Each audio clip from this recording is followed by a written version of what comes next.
자, 오늘 본문 말씀은 히브리서 4장 9절 말씀. 오늘 제목은 안식할 때라는 제목으로 여러분들과 말씀 나누겠습니다. 히브리서 4장 9절 말씀 한 절 다 같이 합독하겠습니다. 그런즉 안식할 때가 하나님의 백성에게 남아 있도다. 아멘.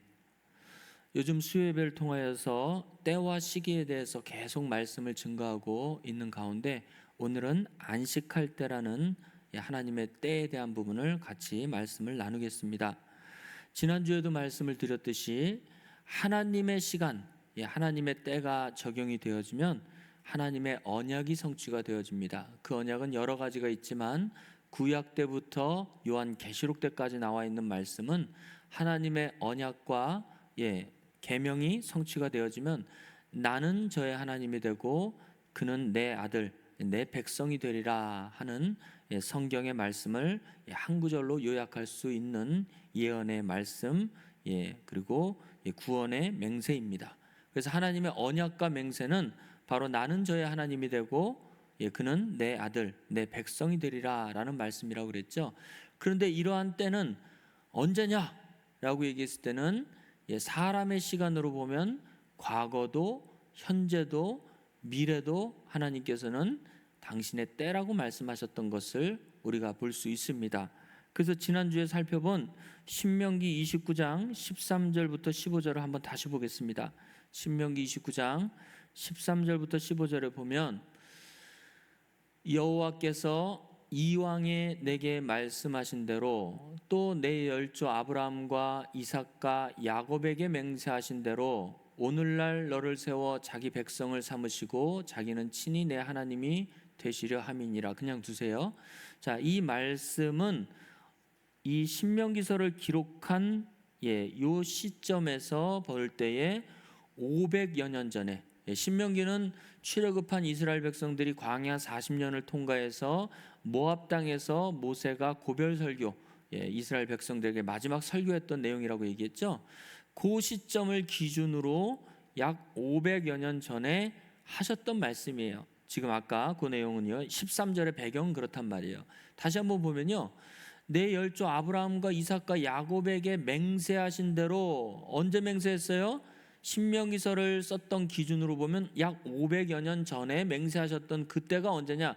오늘날이라고 얘기한 거죠. 오늘날 너를 세워 자기 백성을 삼으시고 자기는 친히 내 하나님이 되시려 합니다. 그래서 500여 년 전에도 오늘날이라고, 그러니까 신명기서를 쓸 때의 기준으로 봤을 때는 과거죠. 과거에도 오늘날 내 백성이 되게 하겠다라고 하는 그 언약과 맹세를 기록했던 것을 알 수 있습니다.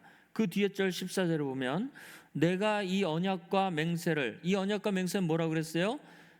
자기의 백성을 삼으시고 자기는 친히 하나님이 되게 하신다는 그 내용이죠. 이 언약과 맹세를 너희에게만 세우는 것이 아니고 500년 후에 있는 지금 신명기서를 기록했던 요 당시에 이스라엘 백성들에게만 세우는 것이 아니고 15절을 보니까 오늘날 우리 하나님 여호와 앞에서 우리와 함께 여기 선 자와, 그렇죠? 지금 현재예요. 현재도 오늘날이라고 얘기하고 있죠. 오늘날 우리 하나님 여호와 앞에서 우리와 함께 여기 선 자와 또 오늘날 우리와 함께 여기 있지 아니한 자에게까지니, 그래서 과거, 현재, 미래를 전부 다 오늘날이라는 그 단어로 설명하고 있는 것입니다. 즉 사람에게는 과거, 현재, 미래가 있을 수 있지만 하나님 편에서 봤을 때 언약이 성취되는 그때가 하나님께서는 오늘날이라고 얘기하는 것이에요. 그래서 하나님의 오늘날은 하나님의 언약과 맹세가 성취되는 그때인데, 지난주에 설교를 계속 이어서 말씀드리면 오늘날 하나님의 말씀과 언약이 선포되어지는 때는 바로 예수 그리스도로 말미암아 여러분들이 복음을 전해지면 그때 그 말씀을 들은 사람에게 하나님의 언약과 맹세가 성취가 되어지는 것이죠. 그러면 그 사람에게는 하나님의 오늘날이라는 그 때가 성취가 되어지는 것입니다. 그래서 하나님의 오늘날은, 하나님의 때는 시간과 공간을 초월해서 하나님의 언약이 세워지고 성취가 되어지는 날을 말하고 있으며, 하나님께서 이스라엘을 자기 백성과 이스라엘 백성들이 하나님, 이스라엘 백성들의 하나님이 되시고자 하는 되시는 나를 얘기하고 있는 것입니다. 그래서 이러한 때, 이러한 이 시기를 살고 있는 하나님의 나를 살고 있는 여러분들은 지금 하나님께서는 빛의 속도로 우리를 인도하고 계시는 것이에요. 그래서 과거에 있었던 그 하나님의 언약과 맹세가 오늘 현재 여러분들에게 오기까지는 그 무수한 세월, 뭐 5천여 년 전, 그 이전에서도 많은 그 세월을 뛰어넘어서 여러분들에게 하나님의 언약과 예언이 성취가 되어진 것입니다. 이것을 비유로 얘기하면 여러분들, 지구의 자전 속도가 얼마인 줄 아세요? 지구가 한 바퀴 서쪽에서 동쪽으로 한 바퀴 도는 그것을 시간으로 얘기할 때는 시속 1400km로 회전한다고 그럽니다. 그러니까 지구가 한 바퀴 돌 때에 시속 1400km로 그렇게 빠르게 회전을 한대요. 그래야지 하루가 지나가는 거예요. 24시간이. 근데 여러분들, 지구가 1400km로 시속 1400km로 회전할 때 우리가 그 회전하는 그 엄청난 속도감을 느낍니까? 느끼지 않고 있죠. 제가 오늘 지하철을 타고 왔는데 지하철이 60km, 70km로 달리는데 여러분들이 지하철 안에 있을 때 그 속도감을 느낍니까? 못 느끼죠. 그렇죠? 근데 나는 지금 70km, 80km로 달리고 있어요. 근데 그 안에서 뭐 잠도 자고 뭐 핸드폰도 보고 그러는데 그 속도감을 체감하지 못해요. 그러나 나는 달리고 있단 말이에요. 이 하나님의 때가 그렇다는 것이에요. 하나님의 그 언약과 예언이 성취되는 그것은 아주 빛의 속도로 굉장히 빠르게 우리에게 온 것인데, 그것은 아브라함 때부터 예언했던 그 말씀이 우리에게 현실화되어져서 왔는데 그 시간을 우리가 체험하기가 너무나 어렵다, 그런 얘기예요. 그러나 우리를 향한 하나님의 계획은 한 번도 멈춘 적이 없어요. 그래서 하나님은 회전하는 그림자도 없으시다라고 말씀하시는 것입니다. 항상 하나님은 일하시죠. 아버지 하나님은 일하시는데 우리가 예수 그리스도와 아버지 하나님 안에 있으니 그 빠른 속도, 하나님의 구원의 그 빠른 속도를 체감할 수 없을 뿐이지, 사실은 우리는 빛의 아들로서 빛이신 하나님이 역사를 하실 때 그분과 함께 존재하고 있다는 것을 여러분들 아시기 바랍니다. 그래서 심리학에서는요, 자각한다 그런 말이 있더라고요. 자각한다. 이 자각한다는 것은 뭐냐면 그 지식, 머리로 알고 있는 그것의 한 단계 더 윗단계인데, 그 머리로만 알고 있는 그 단계는 지식의 단계예요. 근데 그 지식의 단계에서는 자기의 현실의 상태를 인지를 못해요. 근데 어느 때가 되어져서 자각하게 되어지면 자기 현재 상태를 이제 판단하게 되어지고 객관적으로 보여질 수 있는 그 시기가 온다고 그러더라고요. 그것을 요새 말로 현타가 온다 그러는 거예요. 현타가 온다. 현타가 온다는 것은 현실 감각이 없는 사람한테 자기가 처한 입장을 깨달아지는 그때를 현타가 온다고 그러고 얘기하더라고요. 그게 현실 자각 타임의 준말이에요. 그래서 현타라고 얘기를 하더라고요. 여러분들도 마찬가지예요. 오늘날이 여러분들에게 적용이 되어졌다면 하나님의 때가 빛과 같은 속도로 여러분들한테 임한 것인데, 그것이 믿음의 선진들로부터 예수 그리스도의 공로가 아니면 우리에게 올 수가 없어요. 예수 그리스도의 십자가 사건이 없으면 우리에게 올 수가 없습니다. 그러나 여러분들은 은혜로 받은 거죠. 내가 무슨 공로로 한 게 아니에요. 마치 지하철 안에서 내가 그 속도를 느끼지 못할 듯이 여러분들은 예수 그리스도 안에, 아버지 하나님 안에 있으니까 그 엄청난 빛의 속도로 나를 변화시키는 그 구원의 과정을 여러분들은 인지하지 못합니다. 그러나 인지할 수 있는 방법은 딱 하나 있어요. 여러분들이 복음을 전할 때 그것이 인지가 되어지는 거예요. 하나님께서 빛의 속도로 우리를 변화시키는 그 과정을 여러분들은 체험할 수 있는 게 전도밖에 없습니다. 전도에 보면 하나님의 말씀이 그에게 역사가 되어져서 30년 동안 돌 같은 마음이 무너지고 하나님께로 돌아올 때에 그 마음의 간격과 하나님을 향한 그 외침, 감사가 그 입에서 터져 나올 때에 하나님이 역사하셨구나, 하나님의 그 언약과 맹세가 성취가 되었구나, 하나님의 때가 그에게 임하였구나 라는 것을 깨달아질 때는 여러분들이 현타가 오게 되어지는 거예요. 현실 자각 타임이 오게 되어지는 것입니다. 그 사람한테는 안 와요. 그 사람은 그냥 감동만 있는 거예요. 그러나 복음을 전해보면 그 복음을 통하여서 변화되는 사람들을 여러분들이 만나게 되어지고 그 사람의 그 마음의 현상들을 여러분들이 보게 되어지면 하나님의 그 역사하심, 빛과 같은 역사하심, 그러한 역사하심과 능력이 여러분들 앞에서 현실 자각 타임, 현타가 올 때가 되어지는 것입니다. 복음을 전하지 않으면 그런 일이 오지 않아요. 그래서 오늘은 안식할 때라는 제목, 이 때라는 것의 기준을 가지고 안식할 때라는 그러한 제목으로 여러분들에게 말씀을 증거하겠습니다. 그래서 지난주에 찬양, 우리가 불렀던 찬양 중에 주님의 시간에 주의 뜻 이루어지리 기다려 하루하루 살 동안 주 뜻 이룰 때까지 주의 뜻 이루어지리 기다려, 이런 찬양 불렀죠. 그래서 주님의 시간이 오늘 하루 살 동안도 하나님의 시간이 나에게 임하기를 항상 하나님의 그 역사하심에 우리 마음의 자리를 내드려야 돼요. 내가 모든 것을 다 한다고 했을 때는 하나님의 시간이 임했을 때에도 그것을 알기가 어려워요. 그러나 우리 마음속에 항상 우리 마음속에 우리의 하루하루 살 동안에 주님의 뜻이 나에게 이루어지는 그 공간을 여러분들이 우리 마음속에서 항상 아버지께서 이루시는 그 공간을 여러분들이 할애하셔야 됩니다. 그래서 히브리서 4장 9절 말씀 다시 한번 보겠습니다. 오늘 본문 말씀인데 제가 왜 이런 말씀을 서두에 깔았느냐, 그런즉 안식할 때가 하나님의 백성에게 남아 있도다 라고 하신 말씀이죠. 그래서 하나님의 백성은 바로 여러분들이죠. 이스라엘 백성들, 이면적 이스라엘 백성들, 여러분들에게 안식할 때가 남아 있도다 라고 얘기했습니다. 안식이라는 것은 쉬는 것만 자꾸 생각을 하는데, 여러분들이 드라마 같은 데 보면 어떤 사람이 어떤 사람한테, 특히 이제 연인 간의 대화에서 그런 얘기하죠. 내가 당신을 만나면 나는 쉬게 돼, 그런 소리 할 때가 있죠. 그런 대화 못 들어봤어요? 당신은 나의 쉼이야, 나의 쉼터야, 내가 안식할 장소야, 그런 얘기를 하죠.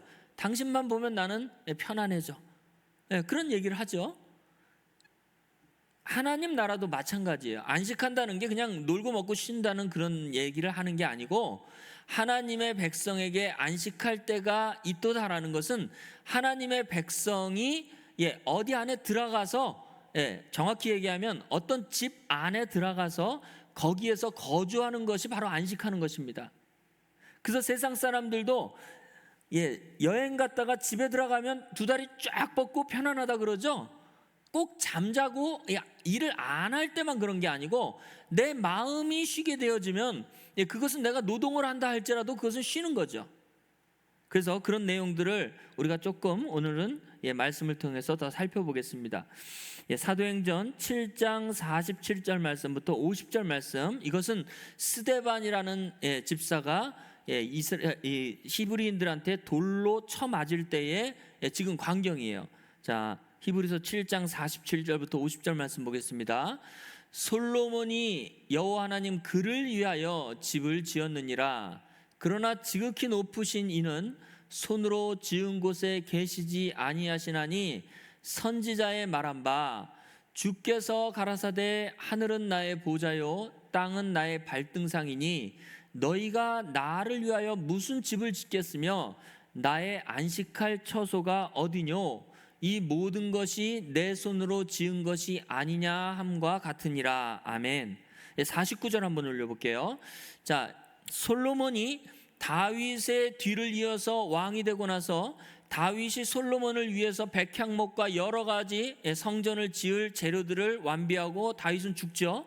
그리고 솔로몬이 이제 여호와 하나님을 위해서 성전을 짓는데 지금 이 내용이죠. 주께서 가라사대 하늘은 나의 보좌고 땅은 나의 발등상인데 너희가 나를 위하여 무슨 집을 짓겠으며 나의 안식할 처소가 어디뇨? 라고 얘기합니다. 그래서 나의 안식할 처소가 어디뇨? 이 본문에서만 얘기하면 나의 안식할 처소가 무슨 집을 짓겠느냐 그런 얘기예요. 하나님이 거주할 어떤 장소를 하나님이 안식할 처소라고 얘기했는데, 그것은 솔로몬에게 말을 했어요. 그리고 솔로몬 성전을 지으면서 내가 이곳에 거하겠다라고도 말씀을 하신 구절이 있습니다. 그러나 진짜 하나님은 어디에서 듣겠다고 얘기해요? 하늘에서 듣겠다고 얘기하시죠. 그래서 하나님의 진정한 안식할 처소는 하늘인데, 이 땅에서 보여지는 하나님께서 임재하시는 그 장소가 바로 성전이다, 그런 얘기입니다. 그래서 이 성전은 사실 성막의 뒤를 이어서 만든 고정식 하나님의 처소죠. 그래서 이것은 변천사가 있는데, 한번 그 성전의 변천사를 한번 잠깐 보겠습니다. 자, 성전의 변천사를 보면, 자, 여기 보면 솔로몬 성전이 있고요. 그걸 제1성전이라고 얘기합니다. 그리고 제2성전은 수룹바벨 성전이라고 얘기하고요. 그 다음에 제3성전은 헤롯 성전이라고 이야기를 합니다. 그래서 돌성전이 이렇게 세 성전으로 나눌 수 있죠. 근데 물론 이제 여기다가 어떤 사람은 에스겔 성전을 집어넣는데, 에스겔 성전은 사람의 손으로 지은 성전이 아니에요. 환상 중에 본 성전이에요. 그것은 요한계시록과 연결하는 그런 성전으로 보게 됩니다. 그래서 그것은 사람의 손으로 짓지 않았기 때문에 여기 에스겔 성전은 들어가지 않습니다. 그래서 잠깐 여기 이 성전에 대한 내용을 잠깐 보면, 솔로몬 성전은요, 솔로몬 왕이 제위 5년째에 시작돼서 7년간 공사 끝에 성전이 완공됩니다. 그래서 제1성전이라고 부르면서 광야 시대의 성막을 기본 구조로 하고 당시 근동 지역의 건축 양식이 가미된 형태이고요. 이 성전은 마지막 586년 BC 586년 이때에 유다의 마지막 왕 시드기야가 두 눈이 뽑혀서 바벨론 포로로 잡혀가고, 그때에 바벨론 제국 느부갓네살 왕에 의해서 유다 제국이 멸망할 때에 함께 파괴되었고 성물은 약탈되었습니다. 그래서 솔로몬 성전은 없어요. 역사 속에서 완전히 사라지게 되어집니다. 그래서 이스라엘 백성들이 바벨론 포로로 잡혀가요. 그래서 70년 동안 바벨론에서 종살이 노릇하다가 이제 돌아와서 제2성전을 만드는데, 그것이 바로 수룹바벨 성전입니다. 그래서 좀 보겠습니다. 위로 올려보세요. 수룹바벨 성전, 바벨론 포로 생활 70년 만에 본토, 바로 이스라엘 땅이죠. 본토로 포로 귀환이 이루어지면서 제1차 귀환 인솔자가 이 그룹바벨이 아닙니다. 수룹바벨에 의해서 BC 515년에 성전 재건이 이루어졌다. 이것을 제2성전이라고 얘기하죠. 그래서 솔로몬 성전에 비교할 때에 아주 초라했습니다. 그래서 솔로몬 성전은 좀 크고 수룹바벨 성전은 좀 작았죠. 사마리아 사람들이 막 회방하고 난리가 났죠. 그래서 이스라엘 백성들의 마음을 모으는데 큰 기여를 했습니다. 왜 그럴까요? 70년 동안 종살이 하다가 구심점이 없었던 거예요, 이스라엘 백성들한테는. 그래서 이 느헤미야나 에스라 선지자가 이스라엘 백성들에게 막 수문학광장에서 막 회개를 촉구하고 하나님의 말씀대로 살아라 하면서 이스라엘 백성들이 이제 이 성전을 중심으로 응집되게 되어지죠. 그러나 BC 165년 시리아 안티오쿠스 에피파네스에 의해 성전의 번제단 위에 제우스 신상을 세우는 등 더럽혀졌죠. 뭐 돼지 대가리도 세웠다고 역사에서 나와 있습니다. 이는 마카비 혁명으로 중단된 듯하나 BC 6년에 로마 폼페이 장군에 의해서 제2성전인 수룹바벨 성전도 완전히 파괴가 되어집니다. 그래서 이것도 역사 속에서의 성전이에요. 완전히 파괴가 되어졌어요. 그래서 이 세 번째 성전, 제3성전인 헤롯 성전이 세워지게 되는데, 이 헤롯이라는 이 사람은 유대인이 아니에요. 이방인인데 유대인들의 환심을 사기 위해서 로마에게 돈을 매겨서 총독이 되어지죠. 그래서 왕이 되어집니다. 그래서 총독이 아니고 왕이 되어집니다. 왕이 되어져서 유대인들의 환심을 사기 위해서 성전을 짓는데, 이 모세가 얘기했던 그 성전, 모세가 얘기한 게 아니죠. 그 솔로몬이 지었던 그 식양대로 짓지 않고 엄청나게 화려하게 짓습니다. 그래서 읽어드릴게요. 파괴된 제2성전을 개축한 사람은 헤롯 대왕인데, 제위 18년에 공사를 시작해서 BC 9년에 완성하고 그의 사후까지 계속 개축됩니다. 그러면서 화려하고 아름답고 어마어마한 공사였지만, 성전 완공 6년 뒤에 AD 70년 로마 장군 티터스라고도 얘기하죠. 장군이 예루살렘을 함락시키면서 돌 하나도 남기지 않고 철저히 파괴가 되어졌고 서쪽 벽만 남았는데, 이것을 오늘날 통곡의 벽이라고 얘기하고 유대인들이 성벽 앞에 모여서 지금도 비탄하고 있죠. 그래서 이러한 성전, 하나님의 집, 하나님이 안식할 처소, 이 성전을 이스라엘 백성들은 계속 세웠어요. 1차 성전, 2차 성전, 3차 성전까지 세웠는데 여기가 하나님이 거주할 처소냐, 하나님이 안식할 장소냐, 그런 얘기예요. 그래서 나의 안식할 장소가 어디냐, 그렇게 말씀하셨던 내용과 동일하죠. 그래서 나의 안식할 처소는 이제 드디어 만들어지기 시작해요. 그때가 언제냐? 그래서 이것을 말씀하기 전에 이 성막이나 성전은 전부 다 뭐에 의해서 만든 거예요? 하나님의 율법에 의해서 만든 거죠. 그래서 율법은 그림자라고 항상 말씀을 드려요. 히브리서 10장 1절 말씀 보겠습니다. 그래서 출애굽기에 기록된 그 성막 제작, 그 다음에 솔로몬에게 말했던 그 식양들, 이런 것들은 하늘의 모형과 그림자예요. 그래서 율법은 장차 오는 좋은 일의 그림자요, 참 형상이 아니므로 해마다 늘 드리는 바와 같은 제사로 나오는 자들을 언제든지 온전케 할 수 없느니라. 그래서 하나님은 그곳에 거하겠다고는 얘기했지만 영원히 거하겠다고는 얘기 안 하셨어요. 그래서 이 하나님의 그 영원한 그 안식할 처소는 그 모형으로 1차, 2차, 3차 성전을 만들었는데 드디어 하나님이 영원히 안식할 처소가 만들어지는 때가 왔으니 그때는 바로 누구냐? 예수 그리스도께서 오실 때에 진정한 하나님께서 안식하는 처소가 만들어집니다.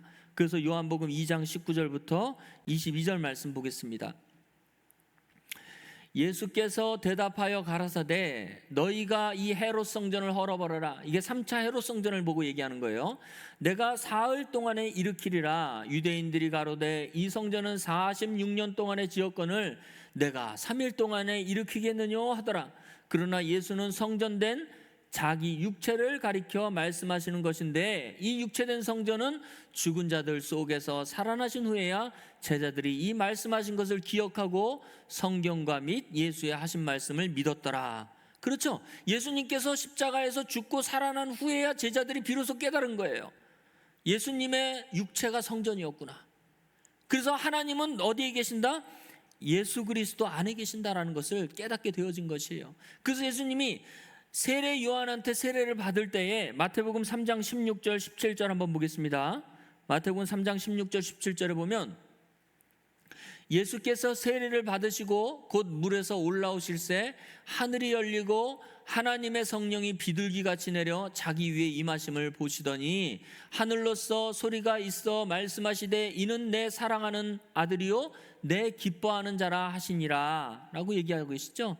그래서 바로 예수 그리스도 안에 하나님께서 함께 계시는 것을 이 예수님은 알고 계셨어요. 세례를 받으실 때부터 알고 계셨는데 예수님이 진짜 그런 분이다 라는 것을 알게 되는 것은 제자들이 예수님께서 죽고 사흘 만에 부활하고 난 다음에 비로소 깨닫게 되어지는 것입니다. 그래서 진정한 하나님께서 안식하신 그 하나님의 집인 처소는 누굴 얘기하고 있는 거예요? 건물 성전을 얘기하는 거예요? 아니죠. 바로 예수 그리스도 그분 자체가 하나님의 안식처라는 것을 우리는 알 수 있는 것입니다. 그래서 쉬는 게 아니고 예수님도 항상 2000년 전에 그랬어요. 아버지께서 일하시니 나도 일한다 그렇게 얘기하고 있죠. 그럼 하나님은 안식하시고 쉬면 그냥 쉬셔야 되는데 아버지께서 일하시니 나도 일한다고 얘기를 한 거예요. 그것은 그냥 우리가 육신적으로 알고 있는 그냥 뭐 아무것도 안 하는 그런 쉼을 얘기하는 것이 아니고 하나님께서 예수 그리스도 안에 안식한 사건을 쉬고 계신다라고 말씀하고 계시는 것입니다. 그래서 고린도후서 5장 17절부터 19절 말씀에 보면 새로운 피조물이 하나님과 화목할 수 있는 이유는 하나님께서 그리스도 안에 계시기 때문인 것입니다. 아까도 말씀드렸지만 하나님의 거처가 예수 그리스도이기 때문인 것이에요. 그래서 그리스도 안에 있으면 새로운 피조물이라고 얘기하는 것입니다. 이게 누가 역사한 거예요? 하나님이 그리스도를 통해서 우리에게 일을 하신 거예요. 그게 안식하시면서 하신 일이죠. 그런즉 누구든지 그리스도 안에 있으면 새로운 피조물이다. 이전 것은 지나갔으니 보라 새 것이 되었도다. 모든 것이 하나님께로 났나니 저가 그리스도로 말미암아 우리와 화목하게 하시고 또 우리에게 화목하게 하는 직책을 주셨으니. 그렇죠. 하나님이 일하시죠. 예, 그러면서 이는 하나님께서 그리스도 안에 계시사 세상을 자기와 화목하게 하시며 저희의 죄를 저희에게 돌리지 아니하시고 화목하게 하는 말씀을 우리에게 부탁하셨느니라. 계속 일하고 계시는 거예요. 하나님께서는 일하고 계신다는 것을 여기에서 말씀하고 계시는 것입니다. 새로운 피조물이 만들어질 때마다 하나님의 열심히 하나님께서 예수 그리스도 안에서 안식하시면서 그 일을 하고 계시는 것입니다. 그래서 2000년 전에 예수님께서도 안식일 날 무슨 일을 계속하죠. 그런데 이 율법에 있는 사람들은 안식일을 지키지 않은 예수님을 비난하고 힐난하는 것을 우리는 볼 수 있어요. 그래서 예수님께서는 안식일의 생명을 살리는 것이 그게 잘못된 것이냐, 그렇게 얘기하죠. 안식일에 생명을 죽이는 것, 죽는 것을 그냥 내버려 두는 것, 그리고 안식일에 생명을 살리는 것, 어느 것이 하나님 뜻이겠느냐, 그렇게 얘기하고 계시죠. 그래서 히브리서 10장 19절 20절 말씀 보겠습니다. 히브리서 10장 19절 20절 말씀 보면 우리가 하나님이 집이 되려면 이제 예수 그리스도께서 아버지 하나님이 계시는 거처가 되어지면 이제 우리도 하나님의 집이라고 성경에서는 얘기하고 있는데, 그러한 거처가 되어지려면 우리가 예수 그리스도의 몸 안을 통하여서 성소에 들어가게 되어져야 되는 것이에요. 그러므로 형제들아, 우리가 예수의 피를 힘입어 성소에 들어갈 담력을 얻었나니, 성소에 들어간다는 것은 뭘 얘기하냐면 바로 지성소, 하나님이 계신 곳, 그곳에 들어갈 담력을 얻은 것이에요. 그 길은 우리를 위하여 휘장 가운데로 열어놓으신 새롭고 산 길이요 휘장은 곧 저의 육체니라. 그래서 예수 그리스도의 몸을 통하여서 성소 안에 들어간다는 것은 지성소 안에 들어가는 거예요. 아버지 하나님과 한 몸이 되어지는 것을 얘기하고 있는 것이죠. 그래서 그런 사람들을 뭐라고 얘기해요? 고린도전서 3장 16절 말씀부터 17절 말씀에 그런 사람들을 이렇게 얘기하고 있죠. 너희가 하나님의 성전인 것과 하나님의 성령이 너희 안에 거하시는 것을 알지 못하느냐? 누구든지 하나님의 성전을 더럽히면 하나님이 그 사람을 멸하시리라. 하나님의 성전은 거룩하니 너희도 그러하니라. 아멘. 그래서 16절 다시 올려볼게요. 여러분들이 뭐가 되는 거예요? 하나님의 성전이라고 얘기하고 계시죠. 그래서 이 하나님의 성전이 되려면 아까도 얘기했지만 예수 그리스도의 육체 안으로 들어가야지만 여러분들이 하나님의 성전이 되어지는 것이에요. 예수 그리스도의 육체가 하나님의 성전이라고 그랬죠. 그래서 우리의 목숨이 예수 그리스도 안에 들어가게 되어지면 여러분들을 성전이라고 얘기하고 있는 것입니다. 즉 하나님의 집이 되어진 것이에요. 고린도전서 3장 9절부터 11절 말씀 보겠습니다. 고린도전서 3장 9절부터 11절 말씀 보면 우리는 하나님의 동력자들이요, 하나님이 일하시는데 여러분들도 같이 일하는 거예요. 너희는 하나님의 밭이요 하나님의 집이니라. 그렇죠? 여러분들을 하나님의 집이라고 얘기하고 있어요. 내게 주신 하나님의 은혜를 따라 내가 지혜로운 건축자와 같이 터를 닦아두매 다른 이가 그 위에 세우나 그러나 각각 어떻게 그 위에 세우기를 조심할지니라. 이 닦아둔 것 외에 능히 다른 터를 닦아둘 자가 없으니 이 터는 누구다? 곧 예수 그리스도다. 집을 지을 때에 터가 있어야 되죠. 터가. 그 터 위에 집을 짓잖아요. 그래서 반석 위에 세우느냐 모래 위에 세우느냐 그런 얘기를 하죠. 터가 없는데 어떻게 집을 세워요? 3차원 세계에서는 터를 다져야지만 거기다가 뭐 말뚝도 박고 뭐 기둥도 세우고 그러잖아요. 그래서 이 터 위에 세우는데 그 터는 누구다? 바로 예수 그리스도라는 터 위에 하나님의 집인 여러분들을 세우면 누가 그 안에 거주하게 계세요? 바로 아버지 하나님이 거주하게 되신다, 그런 얘기예요. 그래서 여러분들은 바로 예수 그리스도라는 그분 위에 세워진 집으로서 하나님이 거주하고 계시는 하나님의 안식처다, 그렇게 성경은 말씀하고 계시는 것이죠. 그래서 여러분들 하나님이 다시 오늘 본문 말씀 다시 보겠습니다. 본문 말씀 다시 가보면 히브리서 그런즉 안식할 때가 하나님의 백성에게 남아있도다 라고 얘기하고 있죠. 하나님이 우리 안에 안식한 사건은 우리가 배웠는데 여기 보면 안식할 때가 하나님의 백성에게 남아있도다 라고 얘기하고 있습니다. 이것은 누구예요? 하나님의 백성이 이제 안식해야 될 때가 남아있다는 얘기시죠. 그래서 여기 이 히브리서 4장 쭉 내용들을 보면 한번 볼게요. 히브리서 4장 7절 말씀부터 11절 말씀까지 본문 말씀을 조금 더 위로 올라가 보면 오랜 후에 다윗의 글에 다시 어느 날을 정하여 오늘날이라고 미리 이같이 일렀으되 오늘날 너희가 그의 음성을 듣거든 너희의 마음을 강팍하게 말라 하였으니. 그래서 여러분들, 오늘날이 역사가 되어지려면 그의 음성이 들려질 때에 오늘날이 역사가 되어지는 것입니다. 그래서 다시 8절 보겠습니다. 만일 여호수아가 저희에게 안식을 주었다면 그 후에 다른 날을 말씀하지 아니하셨느니라. 만약에 이스라엘 백성들이 여호수아 본받아 앞으로 가세, 그렇게 얘기하죠. 여호수아를 본받아서 출애굽한 이스라엘 백성들이 요단강을 건너서 가나안 땅에 들어가서 참된 안식을 얻었다면 그 뒤에 다른 날을 말하지 않았다, 그런 얘기예요. 거기서 끝났을 것이다, 그런 얘기예요. 하나님의 천국, 하나님의 나라가 거기서 끝났을 것이다, 그런 얘기죠. 그러니 그게 아니다, 그런 얘기죠. 그래서 10절 말씀 보겠습니다. 9절 말씀 볼게요. 그런즉 안식할 때가 하나님의 백성에게 남아있도다. 이미 안식에 들어간 자는 하나님이 자기 일을 쉬신과 같이 자기 일을 쉬느니라. 그러므로 우리가 저 안식에 들어가기 힘쓸지니 이는 누구든지 저 순종치 아니하는 본에 빠지지 않게 하려 함이라 라고 얘기하고 있죠. 그래서 여기 보니까 우리가 저 안식에 들어가기 힘쓸지니 그렇게 얘기하고 있죠. 그래서 우리는 저 안식에 들어가야 된다는 것이죠.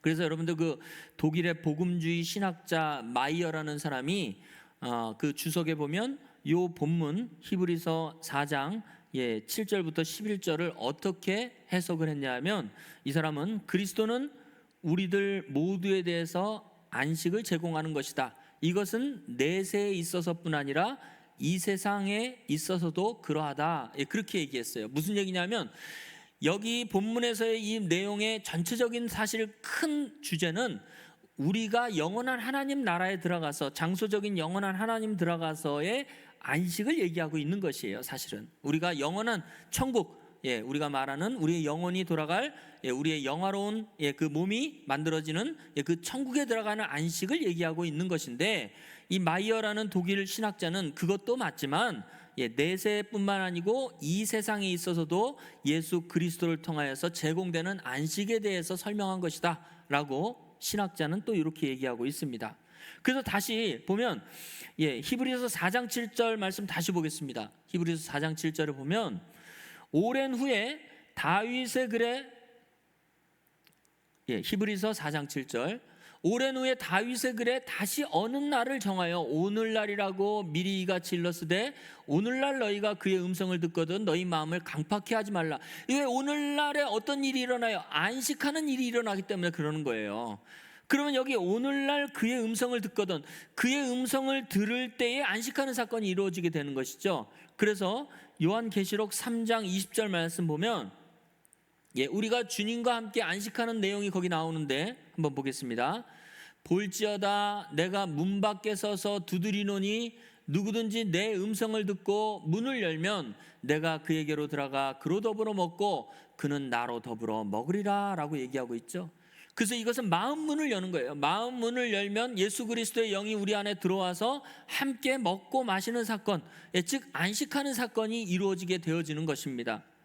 그래서 예수 그리스도께서는 2000년 전에 마태복음 11장 28절 29절에 정확히 안식, 쉬게 되는 것을 이렇게 설명하고 계시죠. 예수님은 수고하고 무거운 짐진 자들아 다 내게로 오라 내가 너희를 쉬게 하리라. 그렇죠. 이거 안식이에요. 물론 안식이라는 단어와는 다른 단어이지만 안식의 개념을 갖고 있습니다. 그래서 내가 너희를 쉬게 하리라. 나는 마음이 온유하고 겸손하니 나의 멍에를 메고 내게 배우라. 그리하면 너희 마음이 쉼을 얻으리라 라고 얘기하고 있습니다. 그래서 여기 마음이 쉼을 얻으리라를 헬라어로 보면 마음이 아니죠. 그래서 이 마음이 쉼을 얻는다는 그 내용을 한번 보겠습니다. 마음이라는 단어가 푸시케죠. 푸시케, 원형이 푸시케입니다. 그래서 이 푸시케는 마음이 아니고 영혼이에요. 영혼, 목숨입니다. 목숨. 우리의 영혼이 구원을 얻는다. 그렇죠? 우리의 영혼이 쉼을 얻는다 그런 얘기죠. 우리의 영혼이 쉼을 얻는 그것이 안식이에요. 그래서 다시 11장 28절 29절을 한글로 다시 가면 수고하고 무거운 짐진 자들아, 이것은 육체적인 어떤 노동을 얘기하는 게 아니고 그 마음의 짐이에요. 죄로 인해서 가지고 있는 그 마음의 짐, 그것이 예수 그리스도께로 오면 쉼을 얻게 되는데, 그렇게 되어지면 나는 마음이 온유하고 겸손하니 나의 멍에를 메고 내게 배우라, 그리하면 너희 목숨이 쉼을 얻으리라, 그런 얘기입니다. 그래서 그 영혼의 집인 그 몸이 죄의 문제가 해결되지 못하면 안식할 수 없다는 것을 얘기하고 있는 것입니다. 그래서 이게 이제 구속의 역사로 나타나게 되어지는 것이에요. 우리의 영혼이 죄의 영향력에 사로잡혀 있으면 우리는 안식할 수 없는 것입니다. 즉 죄의 몸을 가지고 있을 때에는 우리는 안식할 수 없다고 성경은 얘기하고 있는 것입니다. 그래서 여러분들 찬양해 보면 주 날개밑 내가 편안히 쉬네, 밤 깊고 비바람 불어쳐도 아버지께서 날 지키시리니 거기서 평안히 쉬리로다 얘기하고 있죠. 그래서 주님의 날개 밑에서 쉬는 것을 예수 그리스도께서는 수고하고 무거운 짐진 자들아, 내가 너희를 쉬게 하리라, 너희의 영혼이 영혼이 쉼을 얻으리라. 그렇죠? 죄와 사망에서 벗어나서 너희의 목숨이 쉼을 얻으리라 라고 얘기하고 있습니다. 이것을 구약의 사건으로 보면 출애굽기 19장 4절 말씀 보겠습니다. 출애굽기 19장 4절을 보면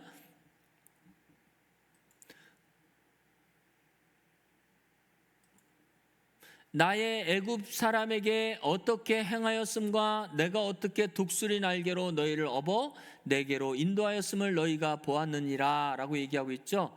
그래서 출애굽한 이스라엘 백성들을 광야로 끌어내실 때에 여호와 하나님은 독수리 날개로 내가 너를 업었다 그렇게 얘기하고 있어요. 자기 자신을 독수리로 얘기하고 있고 주 날개 밑에서 너희를 업어서 인도하였다 그렇게 얘기하고 있는 것이죠. 이게 무슨 얘기를 하고 있는 거예요? 애굽에서 빠져나왔다는 것은 죄와 사망에게서 빠져나왔다는 거예요. 혈과 육에서 빠져나온 것을 얘기하고 있는 거예요. 오늘날 우리가 수고하고 무거운 짐진 자들아 다 예수께 와라, 너희 목숨이 쉼을 얻으리라, 똑같은 얘기예요. 애굽과 같은 죄와 사망 속에서 우리를 빼내서 바로 하나님의 말씀이 있는 그곳으로 우리를 인도하시겠다고 얘기하고 있는 것입니다. 그래서 예수님께서는 안식일의 주인이라고 얘기하고 계세요. 자, 누가복음 6장 1절 말씀부터 5절 말씀. 자, 예수님은 안식일에 일을 하셔. 자꾸 일을 하셔요, 예수님은요. 그래서 보겠습니다. 안식일에 예수께서 밀밭 사이로 지나가실 새에 제자들이 이삭을 잘라 손으로 비비어 먹으니 어떤 바리새인들이 말하되 어찌하여 안식일에 하지 못할 일을 하느냐, 안식일은 노동하면 안 되는데. 자, 3절 보겠습니다. 예수께서 대답하여 가라사대 다윗이 자기와 함께한 자들이 시장할 때에 한 일을 읽지 못하였느냐, 그가 하나님의 전에 들어가서 다만 제사장 외에는 먹지 못하는 진설병을 집어먹고 함께한 자들에게도 주지 아니하였느냐. 또 가라사대 인자는 안식일에 주인이니라 하시니라 라고 얘기하고 있죠. 예수님은 아버지께서 일하시니 나도 일한다 라고 얘기하고 있습니다. 예수 그리스도께서 안식일의 주인이라고 얘기하고 계세요. 안식일에 하지 못할 것을, 이 율법의 아래에 있는 사람들은 안식일에 하지 못할 일을 예수님은 자꾸 하셔요. 그렇죠? 그러면서 뒤에 보면 손 마른 자도 고치고 뭐 병 고치고 난리가 나죠. 복음을 전파하고 난리가 납니다. 그래서 이 안식일은 쉬는 게 아니고 아버지와 함께 일을 하는 거예요. 안식처이신 주님 안에서 우리가 있으면서 그분의 일을 하는 것이 그 안식의 때가 이루어지는 것이고, 말씀을 증거할 때 그에게도 하나님의 거처가 만들어지게 되어지는 것입니다. 말씀을 증거를 받은 사람들에게 그 거처가 하나님의 집들이 만들어지게 되어지는 것입니다. 그 말씀을 마무리하겠습니다. 오늘 말씀 마무리를 어떻게 할까 고민을 하다가 제가 감명 깊게 본 인터스텔라라는 영화가 있어요. 여러분들 꼭 한번 보세요. 이건 제가 추천드립니다. 인터스텔라라는 그런 영화가 한국에서도 굉장히 한때 유행을 했는데, 그 영화의 주제는 사랑이에요. 사랑인데 그것을 과학적으로 굉장히 아주 세밀하게 그리고 자세하게 풀었습니다. 그래서 그것을 잠깐만 소개하면, 인터스텔라를 잠깐 소개하면 그런 내용이에요. 딸이 자기 방에 책장에 책이 막 흔들려서 자꾸 떨어져요. 그러니까 이제 아빠한테 무섭다고, 아빠 내 방에 귀신이 있는 것 같아, 유령이 있는 것 같아. 예, 그러니까 아빠가 이렇게 보니까 진짜 딸 방에 책장에서 책이 떨어졌어요. 그래서 참 신기한 일이다. 예, 그렇게 그냥 지나갔어요. 예, 근데 그 아빠가 이 전직 나사의 직원이었는데, 예, 그 영화상에서 지구는 이제 곧 종말을 맞이할 수밖에 없어요. 왜냐하면 환경 오염과 자원 고갈 때문에 지구는 종말을 맞이할 수밖에 없습니다. 그래서 그 전직 나사 직원이 그 능력을 인정받아 가지고 우주 탐사를 가게 되죠. 거기서 블랙홀을 지나면서, 블랙홀이라는 것을 여러분들 아시죠? 그 블랙홀을 지나면서 이 사람이 자기 딸의 그 책장, 그곳을 보게 되는 거예요. 근데 그 책장 뒤에 자기가, 미래의 자기죠. 미래의 자기가 그 딸한테 신호를 보내는 거예요. 그 신호를 보내는 게 그 책장에 책을 떨어뜨린 겁니다.